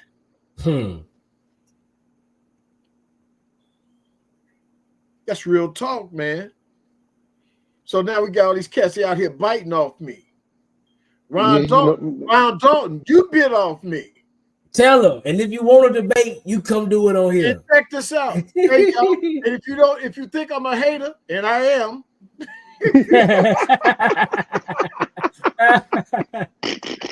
Yeah. If you think I'm a hater, He kept it 100. He kept it 100. you better, hey, you know what you do? Tell somebody, dude is a hater, but he's real about it. He'll let you know you're a hater. Yeah. Hey, but you got some love right here. Look at this. Right, check this out. Check the date on his first book and check the dates on the Negro Question, my first book, and you'll see he bit off me. Hey, you got some love right here. She Yeah, said you she got already me on got the all chat. the books. You need to Yeah, get some extra copies for the family. Hey, listen. I talked so much I almost forgot. I'm coming out with a new drill called the Book of Genesis. It's going to be written in 6 columns. It's a self-teach book. When you get to reading this book, you'll be able to read, write, translate, and speak Hebrew without a teacher being present. There's 6 columns, nothing like it in the world. You know, I just got through editing. I got about maybe 10 to 14 more days, and then I'm gonna spring it on y'all. And what we're gonna do is I'm gonna spring it on you guys first on the autonomous party, because I like the way y'all rotate. Y'all different. Yeah, you heard it here first, have though. a different type of aggression. I like aggression. You know what I'm saying? Yeah. All that. Right. I like aggressive people. I don't like. I don't know what it is. Maybe something wrong with me, right? Nah, man. You know, we want that energy. You feel me? I ain't mad at that. You know what I mean? Yeah. So that's what it is. And look, man. So where are we now? See, now this is the question that you scholars should be asking yourself. Okay, we done read the books. We have listened to the different. We've listened to the dialogue. We searching the truth. Now what? Well, now what is this? We are at a stage. We are at a stage in the history of the so-called Negro, where the Book of Psalms, David made a comment. King David, Malak Dawah, King David. He said, "Thy word have I hid in my heart, that I might not sin against you." This time, it's time for you to store up all this knowledge, because these folk gonna get around to crashing the internet, and they gonna get it because that's the only way they could control the masses. Anytime you have what they call, what was that thing that happened in the 1800s? They called it what was it called? It was the Great Enlightenment. Oh yeah. Anytime you have a great enlightenment, when you amongst your captors, what do? They got to put the lights out. Yep, got to dim and that right now, outside of women putting their butts in the camera on YouTube, we are in the throes of a great enlightenment. Let me tell you. Hey, Lee. Hey, come on, man. Big Mama them didn't have this information. No, exactly. Can't waste it. Am I right? No, we can't waste it, because I knew my people, if they ain't known better, they would have do better. I know that. And I'm gonna show you how good the Creator is. He put this information out here and gave it to us for free because we couldn't afford to go to college. So what did he do? The Lord grew us some scholars from the ghetto. Straight out the ghetto. Hey man, am I right? Hey man, am I preaching? You right on point. I should collect the offering, right? I should get. Go ahead, tell them no tipping on out. Pass it all around. Spread it around. Spread it around. Everybody out there. Y'all give it to everybody else, and they ain't even solid, bro. Man, Come on. All you gotta do is go ahead and pass that offering plate to the back now. Make sure they get it in the back. You have been in one of them churches. You have been in church where the cats say, "Hey, stand at the back door. Don't let nobody out." Nobody. We need some for the building fund too. I say, homie, you don't want to do that. Yeah. You want to step over to the side because it can get real ugly. It can get wicked. You feel me? Yeah. Yo, you ain't got to waste jokes, man. Get that Lee Cummings. That ain't gonna happen. What? Ain't no but no questions.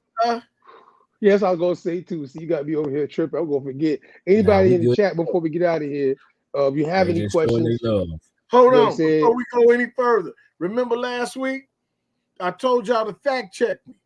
Fact check me. I told you that white folks only been speaking a language for 1,000 years.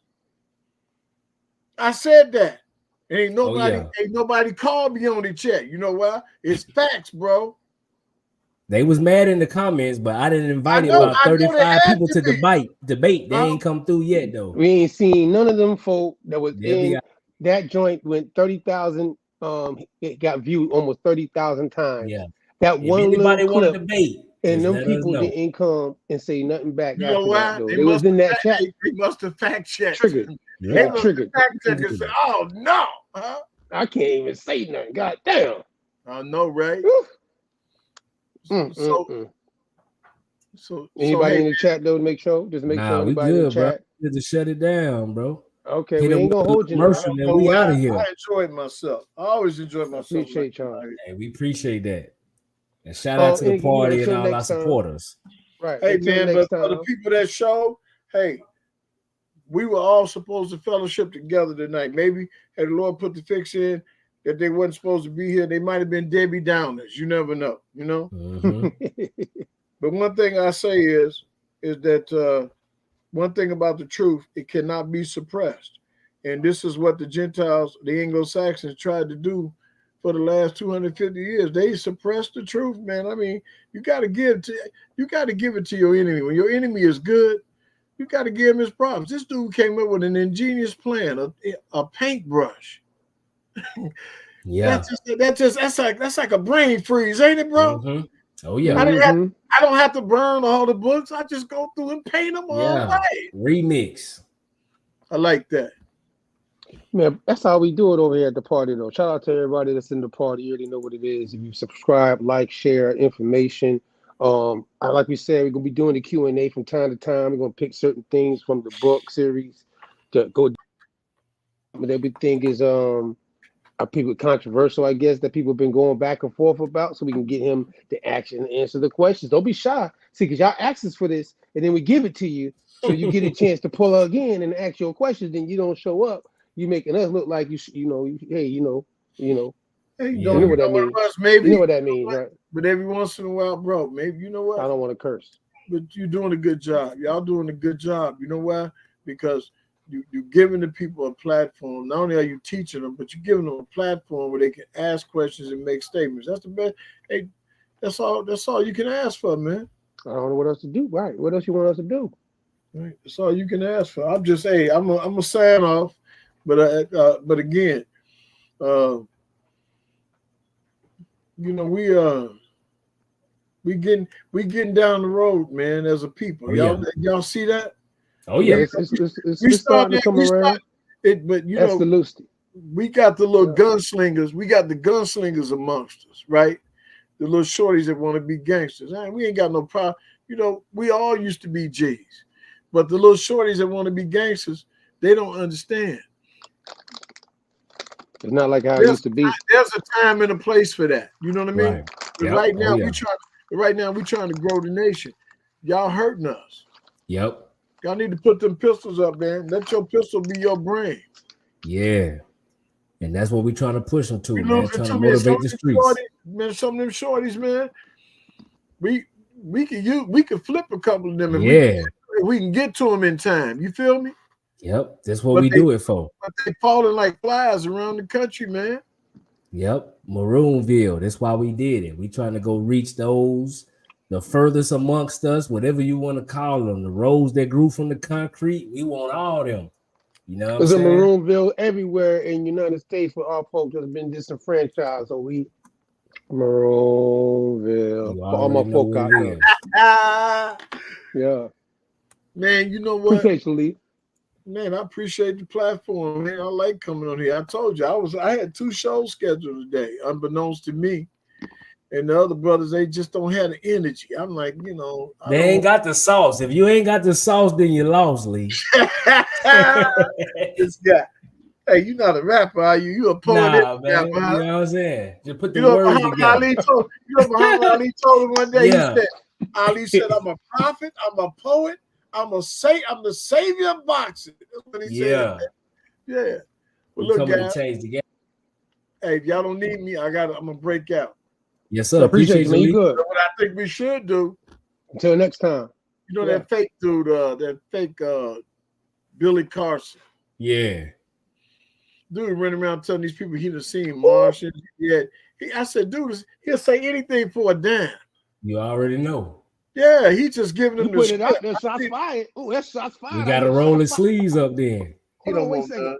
Them cats ain't gonna show up, bro. They don't want them. No, hey, listen. You know, Billy Carson down here by me though. So you know, actually, shout out to our DJ. He actually got in contact with him. So really, you know what I'm saying. I ain't really because I've been watching though. I got questions. I got questions. Like you said, what you doing? What you saying? But anyways, though, we might be maybe we see what's up, Lee. You never know. We see what's up, Lee. I'm gonna creep up on him. I'll holler at you. Now you know I was supposed to come down there and do a piece, man. What happened? Man, the people big guy. You know what? We working it out though. Let them know it's coming soon. We got some things bubbling, so we gonna restructure how we gonna make this happen. I got to and make it sure, live in the city. because I don't want to get out of bring you to shape. the city. I don't want to start. I don't want to start eating. exercising. Show up in You better go and get ready then. Hey, show up in Florida looking like Humpty Hump. You know what I mean? Don't do that now. I know, right? You like, boy, what happened to that dude? That ain't the dude off the What happened to that boy? No, He's for real though. 350 pounds. That is not dude. Yeah. Yeah. But Lee, I think I'm gonna recognize you, man. We're gonna make it happen though. That's real. Man, we're gonna make it happen. No, we serious though. We're gonna make it happen. Coming soon. I gotta go to I'm gonna be in I'm supposed to do a piece down in Georgia in June. And then I'm gonna be in Georgia down there, but you gotta be careful when you roll through the South because you know, them rednecks in the South, they different. They hit different, don't they? They got their own little set of rules, you know, but I've been brushing up on my amendments and the Constitution. There you go. Yeah, I'm on top of that, bro. You know, everybody that's on the side of my voice, you should be memorize your Constitution and memorize your amendments. It's gonna save you from arrest, false imprisonment, being kidnapped by the police departments around this country, and it's also gonna get you paid. Hey Lee, Quint say where in Georgia? I'm gonna be in Atlanta. He's gonna be at. Oh, he's gonna be in Atlanta. Yeah, I'm gonna be in Atlanta. Let us know. We'll put it out there when you. Yeah, that's down the road from me. Nah, don't get a location out. Don't get a location out. That's gonna be on you. Yeah. If you know, you know. Hey, the location. He's sitting over there at the donut shop. That's how they do it. They mad about the black Europeans now. We in the new civil rights era with this shit. They say, man, you know, I'm from Chicago. Back in the day, little 8-year-olds, 9 and 10-year-olds would ride up on you on the bicycle, give you the keep moving. Yeah. He said, look at little Johnny riding his bicycle. Wait a minute. Little Johnny got good. Hey, Quint though, on a serious note, what we gonna start doing is in our Patreon, all the people we really mess with, we'll have it available in our Patreon. So y'all, you know, people that we know we can trust, y'all come through and we can support each other events. So we got something coming soon for you, Quint. Appreciate that support though. Yeah, there's some good people on the line today. See, you know what? Now, I'm gonna tell you something about these few. You know, you learn this, you know, as you evolve. It don't take a lot of people to get a building built. Oh yeah. Sometimes, you know, generally, if you got 100 people in the room, only 10 really contributed. Correct. The other 90 is what? They freeloading. They did. Wait, trust me, we understand the autonomous party, small but mighty. Goddamn. Yeah, you never know. You know, hey, we had a few people show up today, but they might have been the right few people. Exactly, and we gonna That's keep how we doing like it though. We're gonna keep growing that way. You Hey, know what I mean? but you know, like I said Spread again, the word. you know, when they go to the Sunday church, they give it up. As soon as they walk through the door, that preacher turn them over and shake everything out their pocket. And you know what they do? They give it up with a smile. Oh yeah. They get stuck up. They get stuck up. They give it up with a smile. Really? Oh yeah. But then when it comes to that real scholarship, I don't think I could do that. Why not? You just gave that preacher $500 because he told you was going to get a house, a car, and a I ain't gonna say that, but go ahead. Hey, and for everybody who got left over, catch us the next time. You know we're gonna come back and do this again. Come back again. Yeah. Matt, what else you got, bro? We shouldn't shut it down. No, I know. All the ladies, you know, this Sunday. Oh yeah. Matriarch. Shout out to our Mother's Day. We're gonna be doing a little Mother's Day special. You know what I'm talking about? So all the ladies out there, pull up on it. Hey man, outside of that. Mother's Day. Listen, man. That's what they call it. I'm gonna hang up. I'm gonna get off your line, but I got a gripe. Don't start right now. You're gonna miss up our advertisement. You're gonna miss up my whole advertisement. Hey, check this out, guys. Mother's Day roll around. They could double park in the middle of the street. They're gonna get family members coming from around the country. The mothers gonna have cakes. They're gonna have gifts the whole night. Father's Day roll around. They be acting like you have to remind me. I know Father's Day next week. He be like, who Father's Day? That's how they do us. Oh, Razzle Dazzle, you got to make sure you give her a special shout out, Lee. She said you make sure you come back. Hey, you know we're about it. We'll be back. When we coming back? Matt gonna set it up. 2 weeks, 3 weeks. We're gonna keep it apart. You know what I'm saying? Hey, look, what we need to be doing is we need to do a current event. We need to figure out how the so-called Negro plays. What role will we play if America falls? Now, I'm gonna tell y'all something. Y'all might not know this. They got it in the they got a document that if America were to ever fall, that the U.S. citizens would become wards of the United Nations. Did y'all know that? No, but it sounds about right. Yeah, we become wards of the UN, and then you have to ask yourself the question: what the hell does that mean? Mm-hmm. So we become orphans and refugees, and so the UN is not a what? It's not a nation. It's a governing body of nations that represent people that represent nations. That means that they gonna probably they gonna distribute us amongst the nations if we ever lose. Yeah. That's all I got. We're gonna leave y'all with that. We're gonna be back at you. All right, now, Matt, you got something else? No, Maranatha. All right, y'all hit y'all with this commercial. We out of here. See y'all next time. All right, man. Much love. Hey, peace on everything.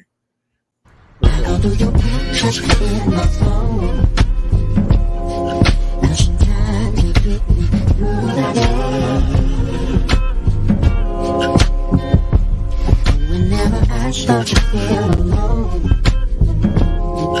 I just play your voice louder than I say before things change. Now I read the message you sent, trying to tune out when you say I know you love me, but if you just